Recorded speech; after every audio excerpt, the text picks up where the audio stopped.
Hi friends, అందరికీ నమస్కారం. అంజలి కథలకి స్వాగతం. ఈరోజు జానపద నవల పేరు చంపక సామ్రాజ్యం. ఈ కథను రచించిన వారు అనుతేజ గారు. ఇది బొమ్మరిల్లు మాసపత్రికలో వచ్చినటువంటి ధారావాహిక సీరియల్. ఒకానొకప్పుడు రసాల దేశంలో స్వర్ణగుప్తుడు అనే ధనవంతుడు ఉండేవాడు. అతడి సిరి సంపదలకు పరిమితి లేదు. అతడికి కొన్ని వేల ఎకరాల విస్తీర్ణం గల భూములు, ఎన్నో రకాల వ్యాపారాలు ఉన్నాయి. విలువ కట్టడానికి సాధ్యం కాని మేలురకం వజ్రాలు, రత్నాలు, ముత్యాలు అతడి వద్ద లెక్కకు మించి ఉన్నాయి. ఇంత ధనానికి అధిపతి కావటానికి స్వర్ణగుప్తుడు కేవలము న్యాయ మార్గాలే అవలంబించాడని చెప్పడం కష్టం. వ్యాపారం అన్నాక అంతో ఇంతో మోసం ఉంటుంది కదా. అయినా స్వర్ణగుప్తుడు డబ్బు సంపాదించటానికి వీలైనంత వరకు న్యాయ మార్గాన్నే అనుసరించాడనటానికి ఒక సాక్ష్యం ఉంది. అది అతడి మంచి మనసు.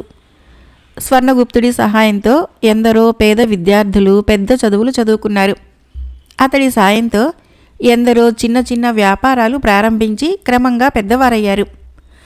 అతడు ధనహీనుల వద్ద తక్కువ వడ్డీ తీసుకొని అప్పులిస్తూ ఉంటాడు.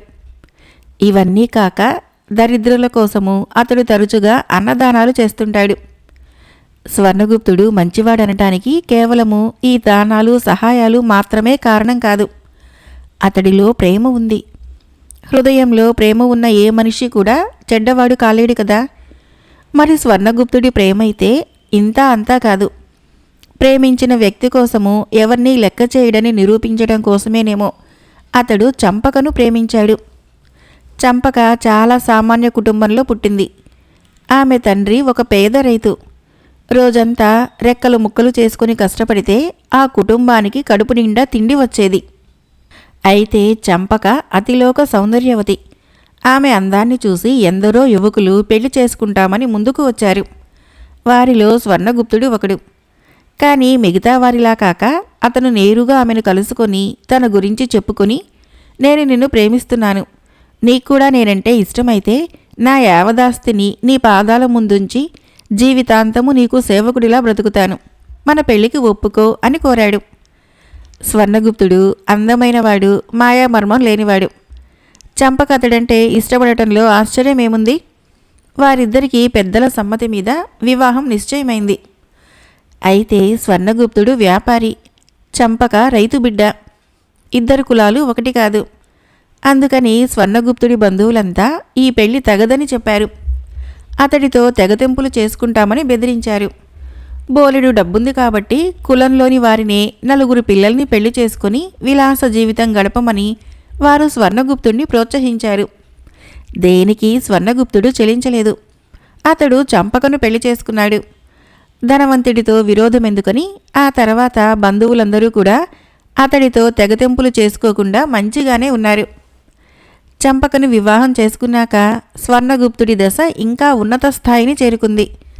అయినప్పటికీ స్వర్ణగుప్తుడికి చంపక పట్ల ప్రేమ ఏమాత్రమూ తరగకుండా దినదిన ప్రవర్ధమానం అవుతుంది అంటే అందుకు కారణము చంపక తీసుకువచ్చిన అదృష్టం కాదు, ఆమె గుణశీలత. ఆమె ఎంత అందంగా ఉంటుందో ఆమె మనసు కూడా అంత అందమైనది. ఎవరి కష్టాన్ని చూసినా ఆమె భరించలేదు. తెలిసి తానెవరికి కష్టమూ కలిగించలేదు. తను కష్టపడటం వలన ఎవరైనా సుఖపడతారనిపిస్తే ఆమె వారి కోసము కష్టపడటానికి కూడా సిద్ధమే. అందువలనే నిండా 30 ఏళ్లు లేని స్వర్ణగుప్తుడు కుబేరుడై కోటికి పడగలెత్తినా అతడి సంపదంతా ఒక ఎత్తు, చంపకపైన ప్రేమ ఒక ఎత్తు. ఇలా రోజులు గడుస్తూ ఉండగా ఒకసారి రసాల దేశంలో ఎన్నడూ ఎరుగని కరువు వచ్చి పడింది. తినటానికి తిండి, తాగటానికి నీళ్లు దొరక్క ఆ దేశంలోని సామాన్య పౌరులు నానా అవస్థలు పడుతున్నారు. ఆ దేశపు రాజు దేశం ఎదుర్కొంటున్న దారుణ పరిస్థితిని అర్థం చేసుకున్నాడు. ఆయన దేశంలో తగిన ఏర్పాట్లు చేశాడు. విదేశాల నుంచి తగిన ఆహారము, అవసర వస్తువులు దిగుమతి చేసుకున్నాడు. తదుపరి దేశంలోని భాగ్యవంతులందరికీ ఒక విన్నపం కూడా పంపి ఈ క్లిష్ట పరిస్థితుల్లో సహకరించమని కోరాడు. ఆయన విన్నపం విని ఎక్కువ సాయం అందచేసిన ధనవంతుల్లో స్వర్ణగుప్తుడే అగ్రగణ్యుడు. ఈ కరువు గురించి చంపకకు తెలీదు. తెలిస్తే ఆమె సున్నిత హృదయము ప్రజలు పడే కష్టాలకి తట్టుకోలేదని గ్రహించి స్వర్ణగుప్తుడు ఆమెకేమీ తెలియకుండా ఏర్పాట్లు చేశాడు. అతడు ప్రజాక్షేమం కోసము తన వంతు శ్రమ పడుతున్నాడు. కానీ ఇలాంటి సమయాల్లో ప్రకృతి కరుణించే వరకు ఎవరేం చేయగలరు? అందుకని అతడు మంచి రోజులు వచ్చేదాకా చంపక ఇల్లు విడిచి పోరాదనుకున్నాడు. ఆమె సంతోషం కోసము ఇంట్లోనే ఎన్నో వినోద ప్రదర్శనలు ఏర్పాటు చేశాడు. ఆ ప్రదర్శనల వల్ల ప్రదర్శకులకు ఉపాధి కలుగుతుందని కూడా చంపకు నచ్చచెప్పాడు. దేశం పరిస్థితి ఎలా ఉన్నప్పటికీ చంపకకు మాత్రము రోజులు ఎప్పటికంటే కూడా హాయిగానే గడిచిపోతున్నాయి. ఒక రోజున స్వర్ణగుప్తుడు పని మీద పొరుగురు వెళ్ళాడు. అతడు భార్య ఇల్లు కదలకుండా ఉండేలా ఏర్పాట్లు చేసి మరీ వెళ్ళాడు. ఆ రాత్రి వినోద ప్రదర్శనలు చూశాక శయనాగారంలో మెత్తటి పరుపు మీద నిద్రపోతోంది చంపక. ఆ సమయంలో ఎలా ప్రవేశించాడో ఒక దొంగ ఆ గదిలోకి ప్రవేశించాడు. వాడు పిల్లిలా అడుగులో అడుగులు వేసుకుంటూ గదంతా కలియ తిరిగి మూలగా ఉన్న ఒక పేటిక వద్దకు వెళ్ళి మూత తెరవబోయాడు. ఆ పేటిక మూత చుట్టూ లోపల చిన్న చిన్న కంచు గంటలున్నాయి. అవన్నీ ఒక్కసారిగా గణగణమన్నాయి. చంపక ఉలిక్కిపడి నిద్రలేచి కళ్ళు నులుముకొని చుట్టూ చూస్తే దొంగ కనిపించాడు. అంతవరకు చంపక వాడిని చూసి ఉండకపోవటం వలన ఆశ్చర్యపడి, ఎవరు నువ్వు? మా ఇంట్లో పనివాడివి కాదు అని అడిగింది. గంటలు గణగణమనగానే దొంగ కలవరపడ్డాడు. అయితే ఆ గదిలో చంపక తప్ప ఇంకెవ్వరూ లేరు. గదిలో ప్రవేశించగానే దొంగ మొదట తలుపులు మూశాడు. అందుకని ఎవరైనా వస్తారని వాడికి భయమూ లేదు. దొంగ మూతను గోడవారకు కాంచి చంపకను అదోలా చూశాడు. బొడ్లో నుంచి బాకు ఒకటి తీసి జొలిపిస్తూ ఆమెను సమీపించి, అరవకు, గొంతు పెగిలిందంటే నిన్ను పొడిచి చంపేస్తాను అన్నాడు. మొదట్నుంచి చంపకకు భయం అంటే తెలియదు. హృదయం నిండా ప్రేమ ఉన్నవారు సామాన్యంగా అందరూ భయపడే విషయాలకు భయపడరు. ఆమె నెమ్మదిగా దొంగను చూస్తూ, నేనరవన్లే, నేనరిస్తే నన్ను చంపడం ఎందుకు? అందువల్ల నీకు కలిగే ప్రయోజనమేమిటి అని అడిగింది. దొంగ ఆమెకు జవాబివ్వలేదు. వాడు పేటికలో నుంచి బంగారు నగలు తీసి ఒడిలో వేసుకుంటున్నాడు. ఆమె వాడిని జాగ్రత్తగా గమనిస్తోంది. కాసేపటికి వాడు తన పైన ఉన్న గుడ్డ తీసి నేల మీద పరిచాడు. తను ఏరిన బంగారు నగలన్నీ అందులో వేసి మూటగట్టాడు. ఆ మూటని భుజానికెత్తుకుని లేచి నిలబడ్డాడు. అప్పటికి వాడు దొంగ అని అర్థమైంది ఆమెకు. నేను స్వర్ణగుప్తుడి భార్య చంపకను, ఈ ఇంటి యజమానురాలిని. నీకు అవసరమయ్యి అడిగితే ఆ నగలు నీకు దానంగా ఇవ్వగలను. అలాంటప్పుడు దొంగతనం చేస్తావేంటి? అందువల్ల నీకు పాపం చుట్టుకోదు అని అడిగింది ఆమె. దొంగ ఆమె దగ్గరకు వచ్చి మూటను చూపిస్తూ, పాపపుణ్యాల సంగతి నాకు తెలీదు, కానీ అడిగితే ఇంత బంగారాన్ని ఎవరైనా ఊరికినే ఇస్తారా అని అడిగాడు. నీకు అవసరమైతే ఇంతకంటే ఎక్కువే ఇస్తాను. నీ అవసరమేంటో చెప్పు, నువ్వు క్షేమంగా బయటికి వెళ్ళే ఏర్పాట్లు కూడా చేస్తాను అన్నది చంపక. కొందరు పొగిడినా చికా కనిపిస్తుంది, కొందరు తిట్టినా వినాలనిపిస్తుంది. దొంగ చంపకను అనుమానించలేకపోయాడు. వాడు మూటను ఆమె పాదాల వద్ద ఉంచి ఆమెకు 2 చేతులా జోడించి నమస్కరించి, నేను నిన్ను నమ్ముతున్నాను అన్నాడు. అప్పుడు చంపక హుందాగా వాడి వంక చూసి, ఈ బంగారం నీదే అవుతుంది, కానీ ముందుగా నువ్వు నేనడిగే ప్రశ్నలకు సమాధానం చెప్పాలి అంది. దొంగ అంగీకార సూచకంగా తలాడించాడు. ఈ ఇంటికి పటిష్టమైన కాపలా ఏర్పాట్లున్నాయి. ఇందులోకి చొరబడటమే కష్టం. ఎలాగో లోపలికి వచ్చినా మళ్ళీ బయటపడటము ఇంచుమించు అసాధ్యం. అలాంటప్పుడు ప్రాణాలతో చెలగాటమాడుకుంటూ ఈ సాహసాన్ని ఎందుకు చేశావు అన్నది చంపక. బయట ఎలాగూ నా ప్రాణాలు దక్కేలా లేవు. నాకు ప్రాణభయం ఏమిటి? అదృష్టం బాగుండి ఈ ఇంట్లో నుంచి బయటపడితే ఈ డబ్బుతో మరికొద్ది మంది ప్రాణాలు నిలుపుకోవచ్చు అన్నాడు దొంగ. ఈ మాటలు విని చంపక ఆశ్చర్యపోయింది. ఆమె దొంగని మరికొన్ని ప్రశ్నలు వేసి దేశంలోని పరిస్థితిని తెలుసుకుంది. ఆ దొంగ నిజంగా దొంగ కాడని, పరిస్థితులే వాడిని దొంగగా మార్చాయని ఆమెకు అర్థమైంది. తను విలాసాల మధ్య కులాసాగా జీవితం గడుపుతూ ఉంటే ఎందరో అభాగ్యులు ఆకలికి అలమటిస్తూ అసువులు కోల్పోతున్నారని తెలియగానే ఆమె హృదయంలో కలవరం పుట్టింది. చంపక అన్నమాట తప్పలేదు.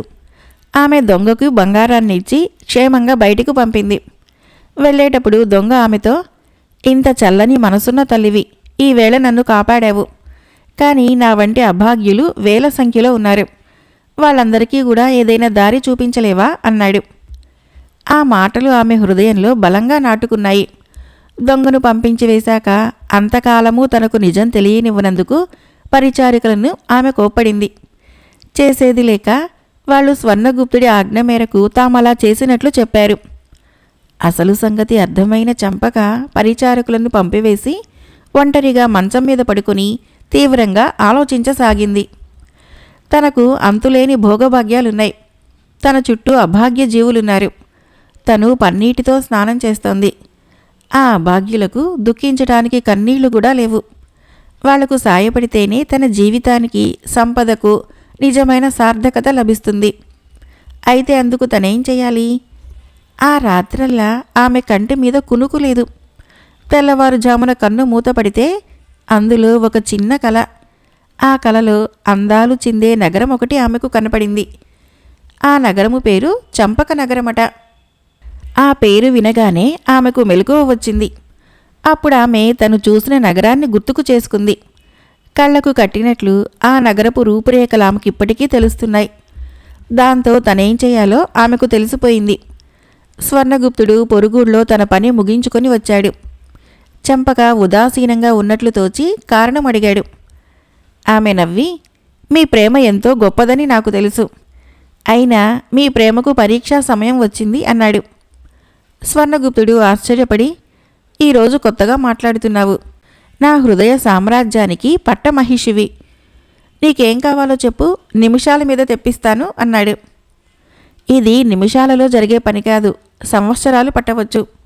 నా పేరు ఆచంద్ర తారార్కము నిలిచే విధంగా ఒక అద్భుత నగరాన్ని నా పేరు మీద నిర్మించాలి అన్నది చంపక.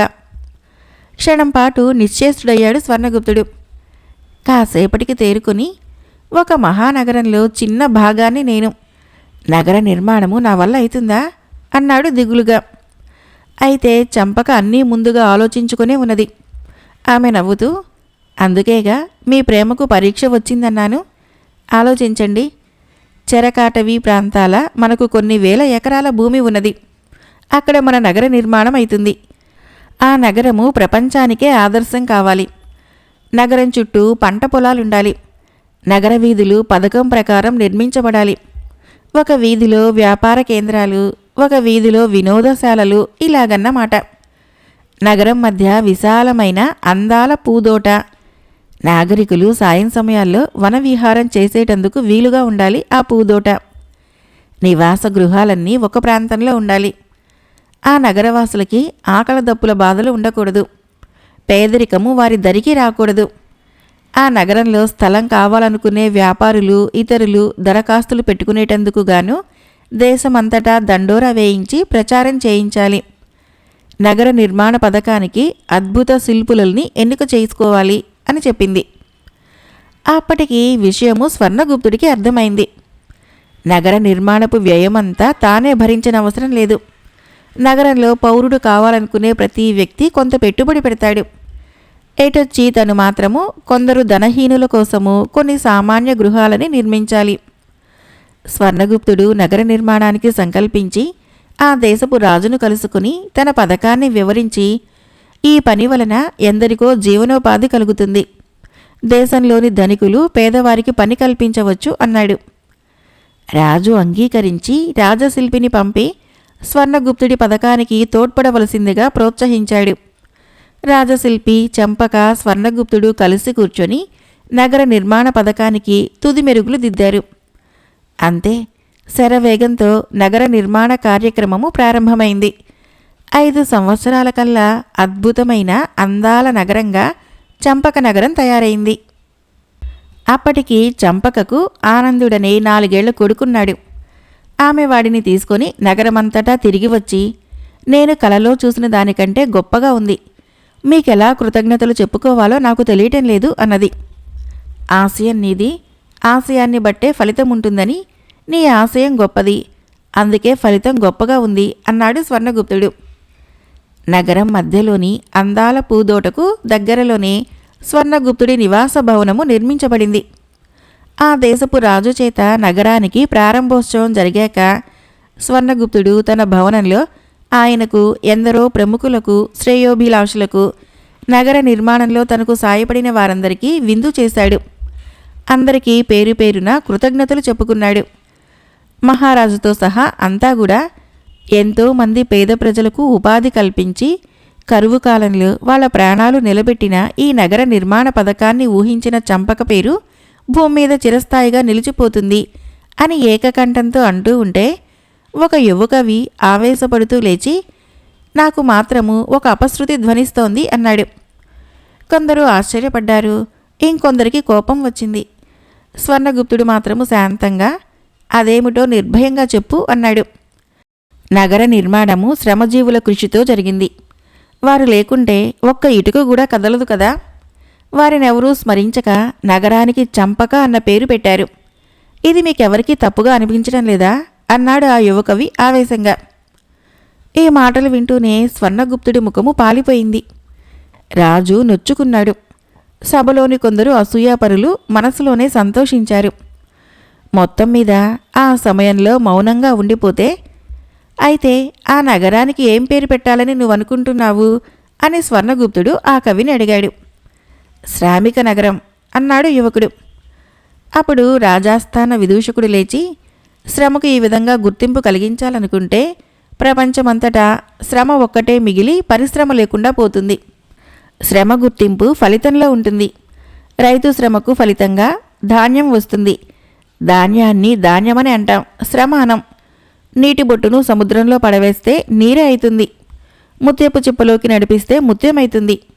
ఒక ఆశయాన్ని ఏర్పరచుకొని శ్రమను నగర నిర్మాణం వైపు మళ్లించిన చంపక పేరు మాత్రమే ఈ నగరానికి న్యాయం చేకూర్చుతుంది. ఆశయము నగరం పేరులో కనబడుతుంది. శ్రమజీవుల కృషి నగరంలో కనబడుతుంది అన్నాడు. దీనికి అంతా చప్పట్లు కొట్టారు. యువకవి కూడా, ఆశయం లేని శ్రమకు విలువుండదు, శ్రమకు విలువనిచ్చే ఆశయము శ్రమ కంటే గొప్పది అని ఒప్పుకుని తాను చప్పట్లు కొట్టాడు. కానీ అప్పటి నుంచి చంపక అదోలా ఉండసాగింది. హడావుడిలో 1-2 రోజులు స్వర్ణగుప్తుడు ఆ విషయం గమనించలేదు. గమనించిన వెంటనే, దేవిగారికి ఇంకా విచారమెందుకు, యువకవి అన్న మాటలక చివరికతడు కూడా నీ ఆశయం గొప్పదని ఒప్పుకున్నాడు అన్నాడు. చంపక బాధగా, అదే నా బాధ. అందరూ నా ఆశయం గొప్పదంటున్నారు. ఏమిటా గొప్పదనము? దేశంలో కరువు వచ్చింది. పేదవారికి ఉపాధి కల్పించాలనుకున్నాము. నగర నిర్మాణం జరిగింది. కానీ ప్రపంచంలో పేదవారు లేకుండా పోయారా అంటే అదీ లేదు. ఈ నగర నిర్మాణము తాత్కాలికంగా మాత్రమే పేదలకు సాయపడింది. నగర నిర్మాణం పూర్తి కాగానే నా ఆశయము మూలపడిపోవలసిందినా అన్నది. అయితే ఇంకా ఏం చేయాలంటావు? చంపక నగరాన్ని చంపక రాజ్యం చేసి ప్రజలందరి కష్టాలు తీర్చాలంటావా?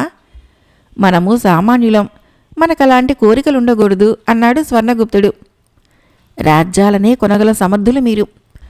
నా కోరిక తీర్చాలని మీరనుకుంటే సాధించగలరు అంది చంపక. స్వర్ణగుప్తుడు కంగారుపడి, నీ మాటల్లో రాజద్రోహముంది, ఇలాంటి ప్రమాదకరమైన కోర్కెలు కోరకు అన్నాడు. ప్రజాక్షేమాన్ని లోక కళ్యాణాన్ని కోరటము రాజద్రోహం ఎందుకైతుంది? శక్తిమంతుడు నిస్వార్థపరుడు అయిన రాజపుత్రుణ్ణి తెచ్చి నాకు అప్పగించండి. ఆ పైన ఏం జరుగుతుందో మీరే చూద్దురుగాని. చంపక నగర నిర్మాణము తప్పు కాకపోతే చంపక రాజ్య నిర్మాణము తప్పు కాదు. మనకి పదవీ కాంక్ష లేదు, అధికార కాంక్ష లేదు, కాబట్టి అనుకున్నది సాధించగలము అన్నది చంపక. స్వర్ణగుప్తుడికి ఈ మాటలు రుచించలేదు. భార్య ఆలోచనలు తప్పుదారిలో నడుస్తున్నాయని అతనికి తోచింది. అతనేమీ అనలేక ఊరుకున్నాడు. కొద్ది రోజులు గడిచేసరికి చంపక అతడిని రాజపుత్రుడి గురించి అడిగింది. ప్రయత్నిస్తున్నానని, ఇంకా ఎవరూ దొరకలేదని చెప్పాడు స్వర్ణగుప్తుడు. విచారించకండి, దేనికైనా సమయం కలిసి రావాలి. నిన్ననే నాకు కల వచ్చింది. అందులో చంపక రాజ్యాన్ని సాధించగల రాజపుత్రుడు నాకు కనిపించాడు. అతడు 6 అడుగుల ఆజానుబాహువు, మేలిమి బంగారు ఛాయలో ఉన్నాడు. మెరుపు వేగంతో కత్తి తిప్పుతున్నాడు. అతడి కుడి ముంజేతిపైన గచ్చకాయంత నల్లని పుట్టుమచ్చ ఉంది. మీరే అతన్ని నా వద్దకు తెచ్చారు. అతడిని మనము చంపక నగర పాలకుడిగా నియమించాము అని చెప్పింది. అదే పనిగా ఏ విషయం మీదైనా ఆలోచిస్తే ఇలాంటి కలలే వస్తాయి అని నవ్వాడే తప్ప స్వర్ణగుప్తుడు ఆమె కలను గురించి పట్టించుకోలేదు. మర్నాడే స్వర్ణగుప్తుడు 4 అనుచరులతో వ్యాపారం పని మీద బయలుదేరి అరణ్య మార్గంలో ప్రయాణం చేస్తున్నాడు. ఉన్నట్లుండి వాళ్ళని బందుపోట్లు దొంగలు చుట్టుముట్టారు. అంతకాలము ఆ అడవిలో దొంగల బెడదలేదు. ఉన్నట్టుండి దొంగలెలా పుట్టుకొచ్చారా అని ఆశ్చర్యపడుతూనే స్వర్ణగుప్తుడు తన వరలో నుంచి కత్తి తీశాడు. అతని అనుచరులు కత్తులు దూసి దొంగల్ని ఎదుర్కొంటున్నారు. ఆ దొంగలు సామాన్యుల్లా లేరు. కత్తి యుద్ధంలో వారి నేర్పు చూసేసరికి స్వర్ణగుప్తుడికి తన అసహాయత అర్థమైంది. కాసేపుంటే ధనము రక్షించుకోలేకపోవటం సంగతి అటుంచి ప్రాణాలకు కూడా ప్రమాదం ఉండొచ్చునని తోచి కత్తిని కింద పారేసి లొంగిపోయాడతను. అనుచరులు అదే పని చేశారు. దొంగలు వాళ్ళని బంధించి తమ నివాస స్థానానికి తీసుకుని వెళ్లారు. మా డబ్బు తీసుకున్నారుగా, మీకిక మాతో ఏం పని అని స్వర్ణగుప్తుడు దొంగల్ని అడిగాడు. మేము చాలా మందిమి ఉన్నాము. మాకు వంట చేయటానికి, అంట్లు తోమటానికి బానిసలు కావాలి. అందుకే మిమ్మల్ని బందీలను చేసి తీసుకొని పోతున్నాము అన్నారు వాళ్ళు. చివరకు తనకిలాంటి దుస్థితి పట్టినందుకు స్వర్ణగుప్తుడికి ఎంతో దుఃఖం కలిగింది. అతడు భార్యను తలుచుకొని, ప్రపంచంలో అన్యాయము, దుర్మార్గము చాలా ఉంది. చంపక కోరిన రాజ్యం ఉంటే ఈరోజు నాకు ఈ గతి పట్టేది కాదు అని వాపోయాడు. 2 రోజుల పాటు వాళ్ళక్కడ చేయరాని పనులు చేశారు. దొంగల ఎంగిలి కంచాలు కడిగారు, కుళ్ళు బట్టలు ఉతికారు, మలమూత్రాలు శుభ్రం చేశారు. ఒక రోజున స్వర్ణగుప్తుడు బక్కగా ఉన్న దొంగకు ఒళ్ళు పడుతున్నాడు. వాడికి నొప్పిగా అనిపించింది. నీ బలమంతా నా మీద చూపుతున్నావు, ఒడుపుగా పట్టడం తెలీదా అంటూ ఒక్క తన్ను తన్నాడు. స్వర్ణగుప్తుడు నేల మీదకి తూలిపడుతూ, చంపక నగర నిర్మాణం చేసిన స్వర్ణగుప్తుడికి ఈరోజు ఏం గతి పట్టింది అనుకున్నాడు. ఆ మాటలు వింటూనే దొంగ ఉలిక్కిపడి, ఏమన్నావు అన్నాడు. స్వర్ణగుప్తుడు మాట్లాడలేదు. నీ పేరు స్వర్ణగుప్తుడా? నీది చంపక నగరమా అన్నాడు దొంగ. స్వర్ణగుప్తుడు అవునన్నట్లు తలూపాడు. దొంగ వెంటనే అతని కాళ్ల మీద పడిపోయి, నన్ను మన్నించు. నిన్ను తన్నిన నా కాళ్ళు పడిపోవాలి, నిన్ను తిట్టిన నా నోరు పడిపోవాలి. చంపక నగరము చాలా గొప్పది. అలాంటిది నిర్మించాలనే మా నాయకుడి తాపత్రయం జరిగింది. తెలిస్తే మా నాయకుడు నన్ను క్షమించడు. ఆయనకు నువ్వంటే అపరిమితమైన గౌరవము అన్నాడు. చంపక నగరము తనకింత పేరు తెచ్చిందని తెలియని స్వర్ణగుప్తుడు చాలా ఆశ్చర్యపడ్డాడు. అతడు దొంగను సముదాయించి, నేను స్వర్ణగుప్తుడని తెలిసి నీలో మార్పు రావటము నా అదృష్టం. పేరుతో నిమిత్తం లేకుండా ప్రతి మనిషికి సమాన గౌరవమని మాటిస్తేనే నిన్ను నేను క్షమిస్తాను అన్నాడు.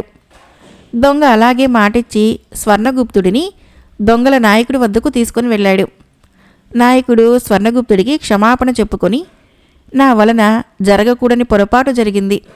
మీ ధనం మీకు అప్పగించి మిమ్మల్ని క్షేమంగా అడవి చివరకు చేర్చే ఏర్పాటు చేస్తాను. జరిగిందంతా మర్చిపోండి అని కోరుతూ స్నేహపూర్వకంగా చేతులు సాచాడు. అప్పుడు స్వర్ణగుప్తుడికి ఆ నాయకుడి కుడి ముంజేతిపైన గచ్చకాయంత నల్లని పుట్టుమచ్చ కనపడింది. అతడు అమితాశ్చర్యం పొందాడు. పరీక్షించి చూస్తే దొంగల నాయకుడు 6 అడుగుల ఆజానుబాహువు, మేలిమి బంగారు ఛాయలో ఉన్నాడు. ఇదెలా సాధ్యం? చంపక కల నిజమైతోందా అన్నాడు స్వర్ణగుప్తుడు అప్రయత్నంగా. దొంగల నాయకుడి మాటలు విని ఆశ్చర్యపడితే స్వర్ణగుప్తుడు చంపక కల గురించి చెప్పి, నువ్వు చూస్తే దొంగవు, నా భార్య రాజపుత్రుడి గురించి కల కన్నది, మిగతా విషయాలన్నీ అచ్చుగుద్దినట్లు సరిపోయాయి అన్నాడు. అప్పుడు ఆశ్చర్యపడటము దొంగల నాయకుడి వంతైంది. అతడి పేరు అపూర్వుడు. అతడి తండ్రి రాజ్యభ్రష్టుడై అడవుల పాలై సామాన్యంగా రోజులు గడుపుతూ 10 మాసాల క్రితము మరణించే ముందు తన కథను చెప్పాడు.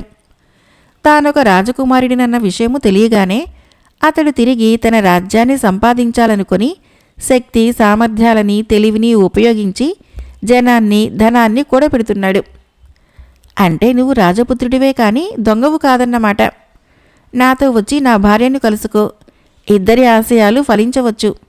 ఇక్కడే ఇలా రహస్య జీవనం గడుపుతూ నువ్వేం సాధించగలవు అన్నాడు స్వర్ణగుప్తుడు. 10 మాసాల్లో అపూర్వుడు కొంత జనాన్ని చేరదీసి సైనిక శిక్షణ ఇచ్చాడు. అతడి వద్ద బంగారమున్నా అది అంతంత మాత్రమే. అప్పటికే అతడికి వివాహమై విచిత్రుడు అనే 5 సంవత్సరాలు కొడుకున్నాడు.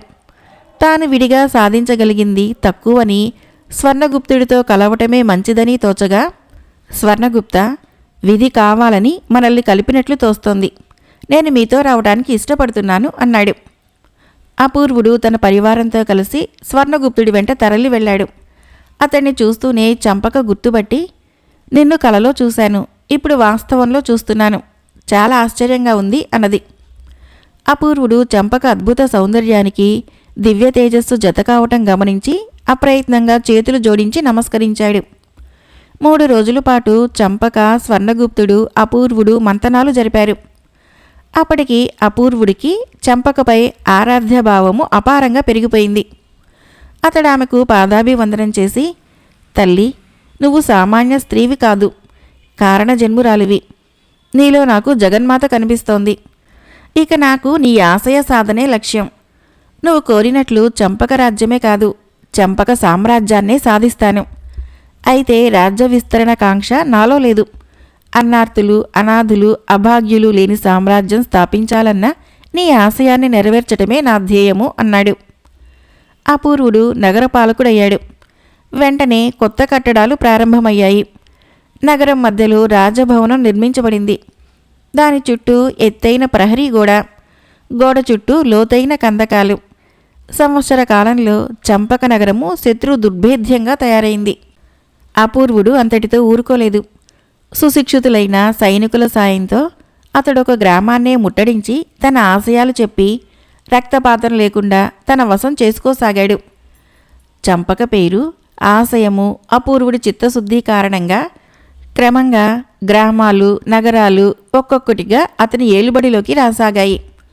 తన ఏలుబడిలోకి వచ్చిన ప్రతి ప్రాంతంలోనూ అపూర్వుడు తన ప్రతినిధిని నియమించి అక్కడ ప్రజల అవసరాలని ఎప్పటికప్పుడు తెలుసుకుంటూ తీర్చమని ఏర్పాట్లు చేయించాడు. అపూర్వుడి చిత్తశుద్ధి, కార్యదీక్ష అనన్య సామాన్యము అయినందువలన అనుకున్న దానికంటే ఎక్కువగా ప్రజల సహకారము అతడికి లభించింది. చాలా ప్రాంతాల ప్రజలు కోరి మరీ అపూర్వుడి ఏలుబడిలోకి రాసాగారు. ఈ విధంగా 2 సంవత్సరాలలో చంపక నగరము చంపక రాజ్యమైంది. 10 సంవత్సరాలలో అది చంపక సామ్రాజ్యమైంది. చంపక సామ్రాజ్యానికి మకుటమున్న మహాపతి అపూర్వుడైతే మకుటం లేని చక్రవర్తి స్వర్ణగుప్తుడు. అతడిని సంప్రదించకుండా అపూర్వుడు ఏ పని చేసేవాడు కాదు. అందుకు కారణము స్వర్ణగుప్తుడి సమర్థతే తప్ప అపూర్వుడికి అతడిపైన ఉన్న భక్తి గౌరవాలు మాత్రము కాదు. ప్రతిరోజు అపూర్వుడు, స్వర్ణగుప్తులు సామ్రాజ్య విశేషాలు చెప్పి చంపకను సంతోషపెట్టడానికి ప్రయత్నించేవారు. కానీ ఆమె సంతోషము తెచ్చిపెట్టుకున్నట్లే ఉండేది. ఒకరోజున అపూర్వుడు ఆమెతో, అమ్మా, నా సాయశక్తిలా ప్రయత్నించి చంపక సామ్రాజ్యాన్ని స్థాపించాను. అయినా నీలో సంతోషం కనబడటం లేదు. నా వల్ల ఇంకేమీ కాగలదనుకుంటున్నావో ఆజ్ఞాపించు, శిరసా వహిస్తాను అన్నాడు. అప్పుడు చంపక నవ్వి, నీ వల్ల ఏమీ కాదు.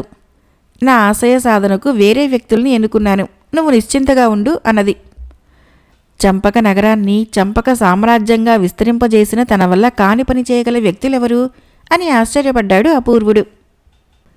చంపక సామ్రాజ్యం జానపద నవల మొదటి భాగం సమాప్తం. ఫ్రెండ్స్, ఈ కథ నచ్చినట్లయితే మన ఛానల్ని తప్పకుండా సబ్స్క్రైబ్ చేయండి, లైక్ చేయండి, షేర్ చేయండి, కామెంట్ చేయండి. Thank you.